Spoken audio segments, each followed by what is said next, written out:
ઉનાળો આવે કે આપણે અથાણાની સિઝન સ્ટાર્ટ થાય, અલગ અલગ જાતના ઘણા અથાણા બનાવતા હોઈએ છીએ. તો આજે આપણે બનાવીશું ખાટી કેરીનું અથાણું, જે ખૂબ જ સ્વાદિષ્ટ બને છે. અને બધી ટિપ્સ અને ટ્રિક્સ હું તમારી સાથે શેર કરીશ. તો આખા વર્ષ માટે કઈ રીતે સાચવી શકાય તે પણ હું જણાવીશ. તો જરૂરથી વિડીયોને એન્ડ સુધી જોતા રહેજો. તમારું સ્વાગત છે મારી ચેનલમાં અને આપ સૌને મારા જય શ્રી કૃષ્ણ. તો ચાલો શરૂ કરીએ આજની આ રેસીપી. તો સૌથી પહેલાં આપણે કેરીને લઈ લઈશું. તો કેરી અહીંયા એકદમ કાચી અને ખાટી હોય એ રીતે લેવાની છે. તો મેં અહીંયા રાજાપુરી કેરી લીધેલી છે, જે આશરે 650 ગ્રામ જેટલી મેં લીધેલી છે. તો આ કેરીને આપણે આ રીતે ઉપરથી છાલ કાઢી લેશું. અને છાલ તમે જોઈ શકો છો કે હું કઈ રીતની કાઢી રહી છું.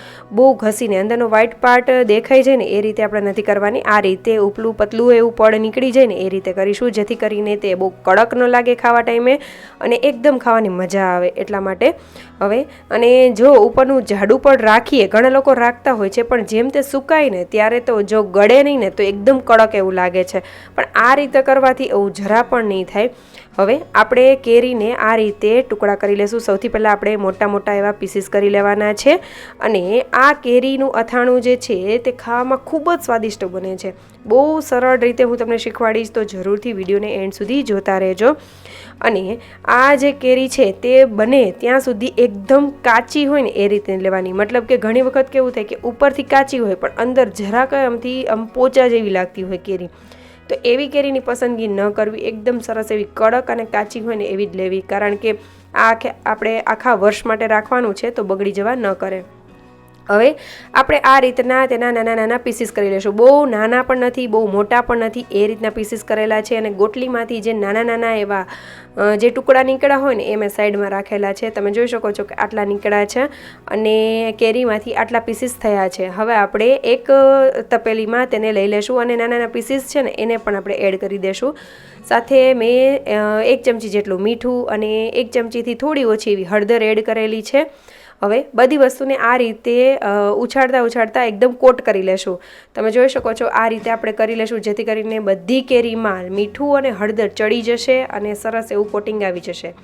હવે તેને રેસ્ટ થવા માટે રાખી દેશું 7 થી 8 કલાક ઉપર. અથવા તો જો ત્યારે પણ ન થઈ હોય ને તો હું તમને બતાવું કે કઈ રીતે થશે, તમને ક્યારે ખ્યાલ આવે કે આપણી કેરી સરસ એવી થઈ ગઈ છે.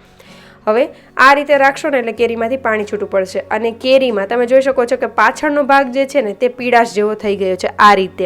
મતલબ આપણી કેરી સરસ એવી પલળી ગઈ છે અને એકદમ જ્યુસી એવી થઈ ગઈ છે. એટલે આ ટાઈમ છે આપણે તેને સુકવવાનો. તમે જોઈ શકો છો ગ્રીન પાર્ટ રહ્યો ને એ હવે યલો થઈ ગયો છે. તો આ ટાઈમે આપણે હવે હાથની મદદથી તેને પ્રેસ કરીને આપણે તેમાંથી જ્યુસ જેટલું પણ નીકળે ને એ કાઢી લેશું અને એક બીજી ડિશમાં તેને કાઢતા જશું. આ રીતે એકદમ દબાવીને કાઢીશું. જો થોડું કંઈ વધારે જ્યુસ રહી જશે તો આપણને સુકાવવામાં થોડો ટાઈમ લાગશે, બીજું કંઈ પ્રોબ્લેમ નથી આવતો. પણ બને ત્યાં સુધી આટલું જ્યુસ કાઢી લેવું, મતલબ કે દબાવીને એકદમ સરસ એવું કરી લેવું. હવે તમે જોઈ શકો છો કે કેરી આપણી સરસ એવી થઈ ગઈ છે. પાણીથી જેટલું નીકળ્યું એટલું કાઢી લીધેલું છે. અને આ પાણીને ફેંકી ન દેતા સાચવીને રાખવું. તમે ડારા ગરમર છે, કેરડાનું અથાણું છે, અથવા તો તમે કોઈ બીજા અથાણા કરતા હોય તો તેમાં તમે ઉપયોગ કરી શકો છો. અને આગળ હું તમને જણાવીશ કે મેં આ જે પાણી છે તેનો ક્યાં ઉપયોગ કરેલો હતો. તો આ રીતે અમે ક્યારેય પણ અથાણા બનાવીએ ને તો આ રીતે સાચવીને રાખી દઈએ છીએ કેરીનું પાણીને. હવે આપણે આ કેરી જે છે તે મેં આ રીતનો પહેલો પ્લાસ્ટિકનું રાખેલું છે અને એની ઉપર મેં કાપડ રાખી, મતલબ કે કોઈ પણ ચૂંદડી કે એવું રાખી અને તેની ઉપર આપણે કેરીને સૂકવી દેશું. સૂકવવાની એ રીતે છે, કડક ભાગ જે છે ગ્રીન કલરનો જે ભાગ હોય છે કેરીનો એ નીચે આવે ને ઉપરનો ભાગ ઉપર દેખાય એ રીતે, જેથી કરીને તે જલ્દીથી સુકાઈ જાય અને સરસ એવી થવા લાગે. અને નીચેથી પણ હવા મળે, ઉપરથી પણ હવા મળે એ રીતે આપણે સૂકવી દેશું. પંખા નીચે 4 થી 5 કલાક જેટલી સૂકવીશું, જેથી કરીને સરસ એવી સુકાઈ જશે. અને હવે આપણે મસાલો તૈયાર કરી લેશું. તો મસાલામાં અહીંયા આપણે બધા મસાલા કેટલા લેવાના એ હું તમને જણાવી દઈશ. અત્યારે મેં 2 અથાણાનો મસાલો ભેગો કરેલો છે એટલે હું તમને એમનેમ જ રફલી કહી દઉં છું. આપણે સૌથી પહેલાં રાઈના કુરિયા લેશું, ત્યારબાદ મેથીના કુરિયા 2 ચમચી, 2 ચમચી ધાણાના કુરિયા જે તમને કોઈ પણ કરિયાણાની દુકાને મળી જશે, થોડા એવા જ કાળા મરી અને 1 ચમચી જેટલી વરિયાળી લીધેલી છે. હવે આ બધી વસ્તુને આપણે રફલી ગ્રાઇન્ડ કરી લેશું. બહુ વધારે પણ અધકચરું પણ નહીં અને સાવ પાવડર પણ નહીં, એ રીતનું તમે જોઈ શકો છો આ રીતની કરીશું, જેથી કરીને મસાલો આપણો બહુ સરસ એવો થશે. હવે આ બધી વસ્તુ જે ગ્રાઇન્ડ કરેલી છે ને એકદમ પીસેલી છે ને તે આપણે એક મોટા વાસણમાં એડ કરી દેશું અને વચ્ચે ખાડો કરી લેશું. હવે તેની ફરતે આપણે જે મેથીના કુરિયા છે તે રાખી દેશું. તો અહીંયા બધા કુરિયા, રાઈના કુરિયા, મેથીના કુરિયા અને ધાણાના કુરિયા આપણે 50-50 ગ્રામ લેવાના છે, કારણ કે આપણે 500 ગ્રામ આસપાસ કેરી લીધી છે એટલા માટે. અને વરિયાળી જે છે તે 25 ગ્રામ લેવાની છે, સાથે 2 ચમચી જેટલા કાળા મરી. એનાથી ઓછા ભાવતા હોય તો તમે ઓછા કરી શકો છો. હવે આપણે બધા કુરિયા ફરતે રિંગ થઈ જાય એટલે આપણે તેની ઉપર વરિયાળી એડ કરી દેશું અને આખા કાળા મરી એડ કરીશું. સ્ટ્રોંગ હિંગ મેં વચ્ચે ખાડો કરીને એડ કરેલી છે અને તેમાં પણ ખાડો કરી લેશું. હવે અહીંયા આપણે 250થી 300 ગ્રામ જેટલું મેં તેલ લીધેલું છે. બને ત્યાં સુધી થોડું વધારે તેલ લેવું, જેથી કરીને આપણે ઘટે નહીં. અને આગળ હું તમને જણાવીશ કે કેટલું તેલની આપણે જરૂર પડશે અને કેટલું તેલ લેવું. હવે આપણે તેલને સરસ એવું ગરમ થવા માટે રાખી દઈશું. થોડી વાર થાય, તેલ ગરમ થવા લાગે એટલે આ રીતે રાઈના કુરિયા એડ કરીને ચેક કરી લેવા કે કોઈ પણ કુરિયા જ્યારે તમે એડ કરો અને તરત જ તે ઉપર આવી જાય અને આ રીતના તેલમાંથી ધુમાડા નીકળે એટલે સરસ એવું આપણું તેલ ગરમ થઈ ગયું છે. તરત જ આ તેલને આપણે હિંગ અને જે રાઈના કુરિયાનું જે બનાવેલું છે તેની ઉપર એડ કરવાનું છે. પણ એક વાતનું ખાસ ધ્યાન રાખવું, તેલ વધારે ગરમ કે વધારે ઠંડુ ન હોવું જોઈએ, નહીંતર આપણો વઘાર એકદમ સરસ નથી થતો. જો વધારે ગરમ હશે ને તો બળી જશે, એટલા માટે. હવે આપણે આ રીતે એક હાથેથી તેલ એડ કરતું જવાનું, બીજા હાથેથી બધી વસ્તુ મિક્સ કરતી જવાની છે.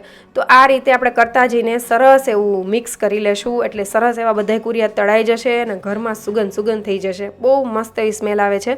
હવે મેં અહીંયા આટલા કુરિયા લીધેલા છે વધારે પ્રમાણમાં, એટલે મેં 1 ચમચી જેટલી હળદર અને 1 મોટો ચમચો જેટલો લાલ મરચું પાવડર એડ કરેલો છે.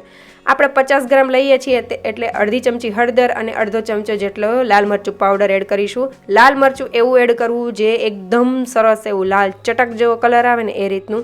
તમે અહીંયા કાશ્મીરી લાલ મરચું પણ થોડુંક એડ કરી શકો છો અને તમને જેટલી તીખાશ ફાવે કે તમારા ઘરમાં જેટલી યુઝ થતું હોય એ રીતે મરચાંનો ઉપયોગ કરવાનો રહેશે. હવે આપણે આ જે મેં વધારે મસાલો કરેલો હતો એટલે મેં થોડો મસાલો સાઈડમાં બીજો કાઢી લીધેલો છે અને તે ગરમ જ છે, કારણ કે આપણે ગરમ તેલ એડ કરેલું છે એટલે તેમાં આપણે હવે મીઠું એડ કરી દઈશું. તો મેં 3થી 4 ચમચી ઉપર મેં મીઠું એડ કરેલું છે. અહીંયા મીઠું જે આપણે એડ કરીશું ને તે પ્રિઝર્વેટિવનું કામ કરશે, એટલે મીઠાનું પ્રમાણ તમારે ચેક કરીને એડ કરવું કે તમારે કેટલું એડ કરવાનું રહેશે. મેં 4 ચમચી ઉપર એડ કરેલું છે એટલે સરસ એવું આપણું અથાણું રહેશે. હવે આપણે આ જે બોરો છે તેને સરસ એવો ઠંડો કરવા માટે રાખી દઈશું. જ્યારે પણ અથાણું કરો તો થોડા કલાક અગાઉ જ, એટલે કે બહુ પહેલાં જ કે આગલે દિવસે જ બોરો કરીને રાખી દેવો, જેથી કરીને સરસ એવો થઈ જાય. હવે આપણી કેરી જે છે તે સરસ એવી થઈ ગઈ છે. તો આ રીતે પ્રેસ કરશો ને તો એની ઉપર પાણી નહીં આવે અને એ એમનેમ સરસ એવી બહુ ભીની નહીં હોય, બહુ સુકાઈ નહીં ગઈ હોય એવી થઈ જશે. પણ જ્યારે પ્રેસ કરો ને તો વચ્ચેથી પાણી નહીં છૂટે, મતલબ આપણી કેરી સરસ એવી થઈ ગઈ છે. તો એ હવે આપણો બોરો જે છે, જે વઘાર છે તે સરસ એવો ઠંડો થઈ જાય ને કમ્પ્લીટલી, પછી જ આપણે એડ કરવાનું છે. અને અગાઉ મેં જે રીતે કીધું એ રીતે કે અહીંયા જે તેલનું પ્રમાણ છે તે બોરો ડૂબી જાય ને એની ઉપર થોડું એવું લેયર થઈ જાય ને ત્યાં સુધી કરવું, એટલે થોડું તેલ વધારે લેવું. જરૂર પડે તો આપણે એડ કરવા થાય, પણ પાછળથી આપણે ગરમ કરીને પછીથી નાખીએ ને તો તેનો ટેસ્ટ ન સારો આવે કે ન સારું રહે, એટલા માટે. હવે મેં અહીંયા આ જે અથાણું છે તે લચકાદાર બનાવવા માટે મેં કેરીનું ખમણ પણ, જે કેરી આપણે કઈ રીતે ટુકડા કરીને એડ કરેલી છે સૂકવીને, એ રીતે જ મેં ખમણને સૂકવેલું છે. જે આગળ મેં એક ગોળ કેરીના અથાણાની, જે નાના બાળકો માટેનું અથાણું છે ને, તેમાં મેં રેસીપી શેર કરી છે કે કઈ રીતે કેરીનું ખમણને સૂકવવું. તો એ ખમણને જ મેં આમાં એડ કરેલું છે. અને આ છે ગુંદાના કાચલી કે ઠોઠિયા જે કહો એ, તેને ગુંદાને આપણે હળદર મીઠાવાળા પાણીમાં ઉકાળીને અને તેને વચ્ચેથી ઠળિયા કાઢીને એકદમ સરસ એવા થઈ જાય એટલે વચ્ચેથી ઠળિયા કાઢીને ઠંડા કરીને તેને સૂકવી દીધેલા છે. હવે જ્યારે પણ અથાણા બનાવો કે ક્યારેય પણ આ એક જ અથાણામાં નહીં, તમે બીજા કોઈ અથાણામાં તમને ઈચ્છા થાય તો તમારે એડ કરવા હોય ને ત્યારે જે આપણે અગાઉ ખાટું પાણી જે વધેલું હતું ને એ પાણીમાં બોળી રાખવા અને સેમ પ્રોસેસ એકદમ સરસ એવા પલળી જાય ને એટલે તેને સૂકવી દેવા. અને આ રીતના સુકાઈ જાય ને, બહુ ભીના પણ નહીં, બહુ સુકાઈ ગયેલા પણ નહીં, એવા થઈ જાય ને એટલે કોઈ પણ અથાણામાં તમે એડ કરી શકો. તો મેં અહીંયા કેરીના ટુકડા, ખમણ અને જે ગુંદાની ઠોઠિયા કહીએ અમે, એ એડ કરેલા છે. તો આ અથાણું એકદમ સરસ એવું લચકા જેવું થાય છે. તમે અહીંયા ગાજરનું ખમણ પણ એડ કરી શકો, બહુ સરસ એવું લાગશે. અને જ્યારે કેરીની જે ખટાશ છે ને તે આ બધામાં ભળશે ને એટલે બહુ મસ્ત એવું આ અથાણું બનીને તૈયાર થાય છે. જરૂરથી ટ્રાય કરજો. અને હવે આપણે એકદમ ક્લીન એવી અને સુકાઈ ગયેલી બરણીમાં આપણે ભરીને રાખવાનું છે. અને આ બરણીમાં જ્યારે પણ ભરીએ ને તો એ ચમચો એટલે મતલબ થોડું થોડું એડ કરતા જવું અને આ રીતે પ્રેસ કરતા જશું એટલે ઉપર સરસ એવું તેલ આવતું જશે. અને આટલું તેલ તમે જોઈ શકો છો કે કેટલું તેલ ઉપર આવી ગયું છે. જો તમે વધારે તેલ પ્રિફર કરતા હોય, તમારા ઘરમાં ખવાતું હોય, તો તમે વધારે પણ તેલ એડ કરી શકો છો. તો બન્યું છે ને એકદમ લચકાદાર એવું આપણું આ ખાટી કેરીનું અથાણું. બહુ સરસ એવું બને છે. તો બનાવીને મને કમેન્ટ કરજો અને જો રેસીપી સારી લાગે તો લાઇક, શેર અને સબસ્ક્રાઈબ કરજો. Thank you for watching.